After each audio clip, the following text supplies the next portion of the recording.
ကြတယ်ဖြစ်လဲဖြစ်နေတာကိုလက်တွေ့မှာတွေ့ရတယ်ဒါကြောင့်မို့ကျမ်းစာကဒီလိုပြောထားတာရှိပါတယ်ဒေသနာကျမ်းခန်းကြီး7အငယ်9နဲ့10မှာအချင်းလူပြိုတဲ့အသက်ပြိုသောအခါပျော်မွေ့တော့အသက်ပြိုစဉ်ကာလတွင်စိတ်ရွှင်လန်းခြင်းရှိတော့ကိုယ်လိုရှိရာ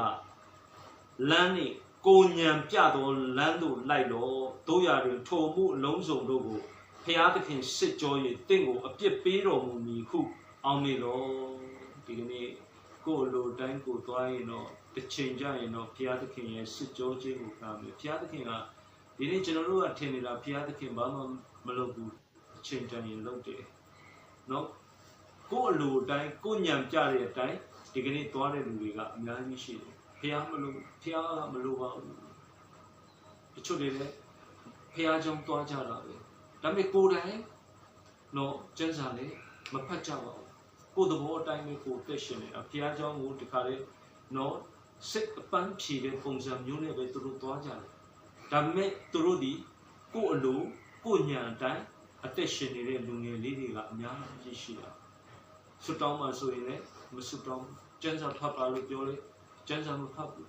ကိုလိုချင်တာကိုညံပြတဲ့အတိုင်းသွားတယ်အဲ့တော့သွားနေကြတဲ့လူတွေသွားလို့ရပါတယ်နော်လူငယ်မှမကလူကြီးတွေလည်းအဲ့တိုင်းပဲကိုအလိုတိုင်းပဲကိုသွားနေတယ်ကိုညံပြတဲ့အတိုင်းပဲကိုစိတ်ဆန္ဒအတိုင်းပဲအသက်ရှင်နေတယ်ကိုလိုချင်တာကိုရွေးချယ်ပါဖះမလိုချင်လဲရတယ်ဖះတော့မလိုက်ချင်လဲရတယ်တစ်ချိန်ကျရင်ဖះသခင်ကသင်ကိုစစ်ကြောမယ်ဆိုတာတော့မမေ့လိုက်နဲ့လို့နှုတ်ကပတ်ကပြောထားတယ်